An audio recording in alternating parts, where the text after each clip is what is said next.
Hello everyone, কি অবস্থা সবার, কেমন আছে? আশা করি সবাই ভালো আছেন। আমিও অনেক ভালো আছি। সো আজকে আপনাদের দেখাবো কীভাবে আমি সেফটিতে ঢাকা যাই। অনেক সেফটিতে বলতে, কারণ যারা ক্যামেরা পার্সনে অনেক জিনিস আনতে যায় তারা একটু সেফটিতে যেতে হবে, কারণ অনেক টাকার জিনিস থাকে। অ্যান্ড ফাইনালি আমি আজকে রেডি হয়ে গেলাম ঢাকা যাবো। অ্যান্ড ঢাকা যাওয়ার আগে একটু একটা ভিডিও বানিয়ে নিলাম।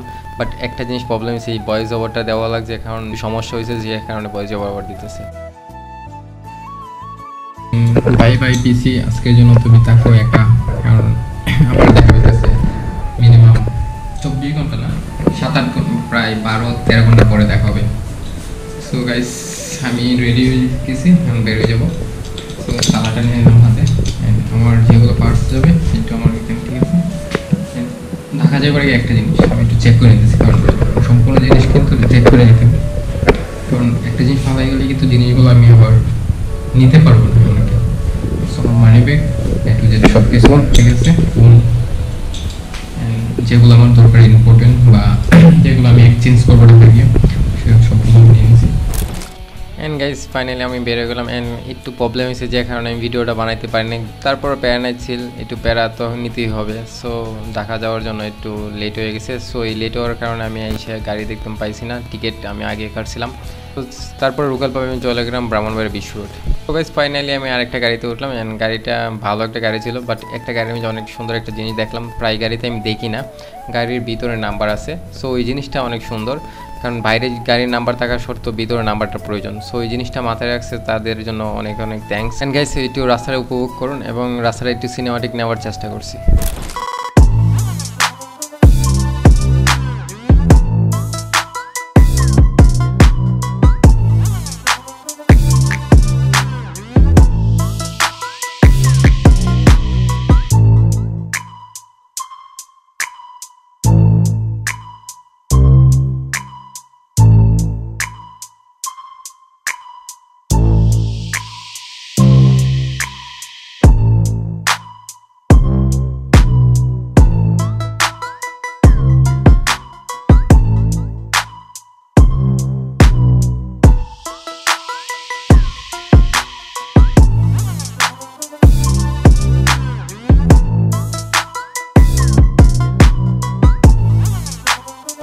দেখতে দেখতে চলে আসলাম ব্যস্ত শহর, আমাদের প্রাণের শহর ঢাকা শহরে। সো ঢাকা শহরে আসতে গেলে একটু সেফটি আসতে হবে। আপনাদের আগেই বলছিলাম যে আমার কাছে অনেকগুলো জিনিস থাকে এবং যারা ক্যামেরার পার্সন তারা অনেকগুলো জিনিস নিয়ে যায়। সো ওই জন্য আমি একটু সেফটিতে যাওয়ার জন্য চেষ্টা করছি এবং সেফটিতেই যাব।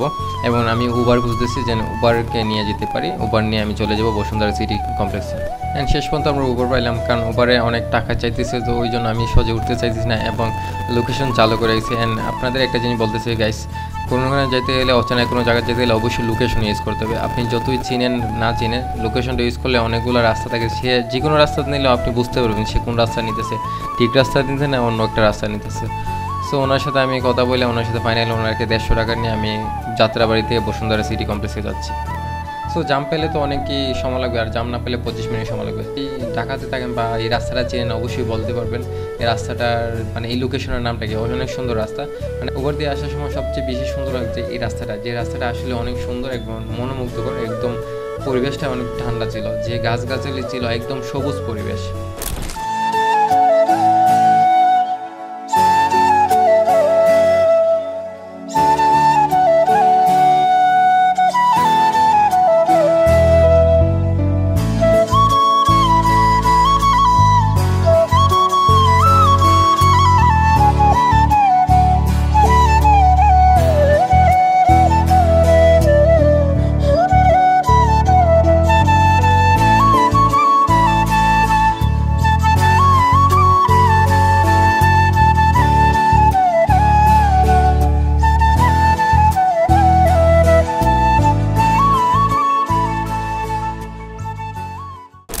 সর্বোচ্চ 40 মিনিট লাগছে জাম টামের কারণে। অ্যান্ড একটু গেটে একটু প্রবলেম হয়েছে। গেটের প্রবলেমটা বলতে এটা না, গেটের প্রথমত ঢুকতে চাইছিলাম, তখন ঢুকতে দিছে, বাট ঢুকতে দেওয়ার পরে বলতে ব্যাগে কী আছে। সো ওই জিনিসটা ওনাকে আইসা বললাম যে ক্যামেরা আছে, তারপরে শুনে উনি বলছে আচ্ছা ঠিক আছে যান।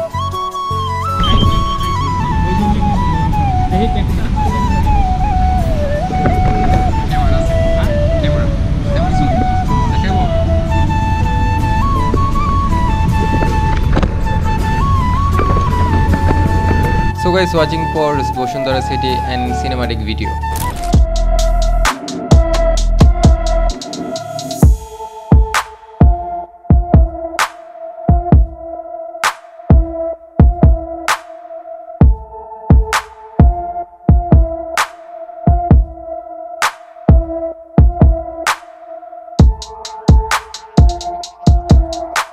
Guys, এত সময় আপনারা সিনেমাটিক ভিডিও দেখছেন, এখন আসি কাজের কথা। এন্ড আমি আসছি বসুন্ধরা সিটিতে সাব্বির ভাইয়ের কাছে। এন্ড সাব্বির ভাইয়ের কাছে একটা লেন্স নেওয়ার জন্য অনেক দিনের ইচ্ছা ছিল যে একটা লেন্স নেবো। এন্ড এই লেন্সটা নেওয়ার অনেক দিনের ইচ্ছা, বাট বাজেট অনুযায়ী আমি নিতে পারি না। শেষ পর্যন্ত বাজেটটা হয়ে গেছে এবং সাব্বির ভাই অনেক উপকার করছে, যে উপকার কারণে এই লেন্সটা আমি অনেক তাড়াতাড়ি নিতে পারছি। সো থ্যাংকস ফর সাব্বির ভাই। ফাইনালি আমার লেন্সটা আমার সামনে, অনেক খুশি লাগতেছে। অ্যান্ড সাব্বির ভাই বলতেছে আনবক্সিং করে, অ্যান্ড আমি আনবক্সিং করা শুরু করে দিলাম। অ্যান্ড গাইস, আপনারা ভালো করে জানেন যাদের একটা ড্রিম থাকে একটা ভালো একটা লেন্স নেওয়া, 1.4 এর লেন্স নেওয়া। সো এই লেন্সটা নেওয়াতে কতটা আনন্দের, কতটা খুশি, এটা আপনি একমাত্র যারা ফটোগ্রাফার আছে তারাই বুঝতে পারে। অ্যান্ড আসলে আমার কাছে অনেক ভালো লাগতেছে। অ্যান্ড আমি যখন আনবক্সিং করতেছি তখন মনের ভিতরে কেমন একটা ফিল হইতেছে, বুঝাইতে পারবো না। অ্যান্ড এটা হচ্ছে আমার সবচেয়ে বড় সাপোর্ট দিচ্ছে আমার ফ্যামিলি। অ্যান্ড ফ্যামিলি বড় সাপোর্ট দেওয়ার কারণে আজকে এই জায়গাতে আমি পৌঁছতে পারছি। সো এই জিনিসটা সবার ফ্যামিলি অনেক সময় সাপোর্ট দেয় না, বাট আমার ফ্যামিলি ফার্স্টে সাপোর্ট দিয়েছে। অ্যান্ড সেকেন্ড বার বোঝানোর পরে তাদের আমার একটা সাপোর্ট পেলাম। অ্যান্ড সাপোর্টটা পাওয়ার পরে এই কতটা আনন্দ আপনি একমাত্র যারাই বুঝেন, যাদের ফটোগ্রাফি করতে গিয়ে তাদের ফ্যামিলি সাপোর্ট করে। সো এই জিনিসটা বলে লাভ হবে না যে ফ্যামিলি কতটুকু সাপোর্ট করছে, আসলে ফ্যামিলির অবদান অনেকটাই ছিল। অ্যান্ড ফাইনালি গাইস, আমার লেন্সটা আমার হাতে নিয়েছে, সেটা অনেক আনন্দের বিষয়। সো এই আনন্দটা আমি আপনাদের কাছে শেয়ার করার মতো না, বাট তারপরও নিজের যতটুকু পারছি ততটুকু শেয়ার করছে। অ্যান্ড আমি সাথে আবার একটা প্রোডাকশন লাগিয়ে নিলাম, গ্লাস প্রোডাকশন, যেটা লাগাইলে অনেক সময় সেফটি থাকে। সো এই সেফটিটার জন্য আমি গ্লাস প্রোডাকশনটা লাগাইলে আমার বডিটা একদম রেডি। 1.4 একটা লেন্স অ্যান্ড হাতে নেওয়ার পরে একটা একটা ভাব আসতেছে। আসলে কি বলবো, এত দিনের একটা স্বপ্ন পূরণ হয়েছে। অ্যান্ড কি বলবো, আর সবচেয়ে বড় কষ্টের বিষয় হলো এতগুলা টাকা, কি বলবো, টাকাগুলো জমাইছে এবং ফ্যামিলি দেওয়ার পরেই এতগুলা একটা স্বপ্ন পূরণ করতে পারছি।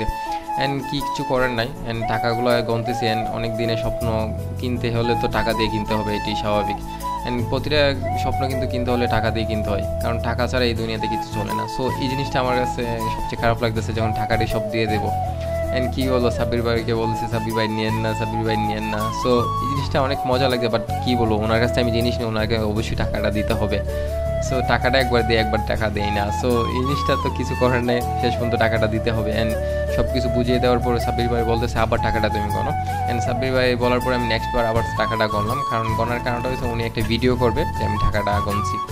সো এই জন্য আমি টাকাটা আবার গণলাম। সো এই টাকাটা গণানো মূলত আমি টাকা গণছি আগে, বাট এখন জাস্ট একটু গয়না দিলাম টাকাটা। অ্যান্ড সব কিছু বুঝে নেওয়ার পরে আমি চলে আসলাম বেরিয়ে যাবো। অ্যান্ড বেরিয়ে যাওয়ার আগে আমি সব কিছু দেখলাম, সব কিছু আমার নেওয়া হয়েছে। তার সাথে আমি একটা নতুন ব্যাগও নিলাম। সো ভাবলাম যে যাবো যখন, আমি 3 বছর একটা ব্যাগ ইউজ করছি, অনেক দিন হয়ে গেছে। সো আর একটা নতুন ব্যাগ নিয়ে নিই। অ্যান্ড ব্যাগটাও নিয়ে নিলাম ফাইনালি। গাইজ সম্পূর্ণ কমপ্লিট হওয়ার পরে ফাইনালি বেরিয়ে গেলাম। অ্যান্ড সব কিছু বুঝে পাওয়ার পরে তারপরে ভাবলাম যে বসুন্ধরা একটু ঘুরে যাই, কারণ অনেকদিন পরে আসলাম। অ্যান্ড গাইজ শীঘ্রই আসতেছে লেন্সের রিভিউ। অন্ত বলতে চাই যে সব কিছু একটা সুন্দরভাবে কমপ্লিট হওয়ার পরও নিজের কাছে খুব আনন্দ লাগতেছে। অ্যান্ড সো অনেকদিনের স্বপ্ন ছিল একটা ভালো একটা লেন্স হবে 1.4। সো শেষ পর্যন্ত ফাইনালি নিয়ে নিলাম গাইজ। সো গাইজ অবশ্যই আপনারা সাপোর্ট করবে এবং thank you for watching and subscribe my YouTube channel. And ভালো থাকবেন, সুস্থ থাকবেন, দেখা হচ্ছে অন্য কোনো ভিডিওতে।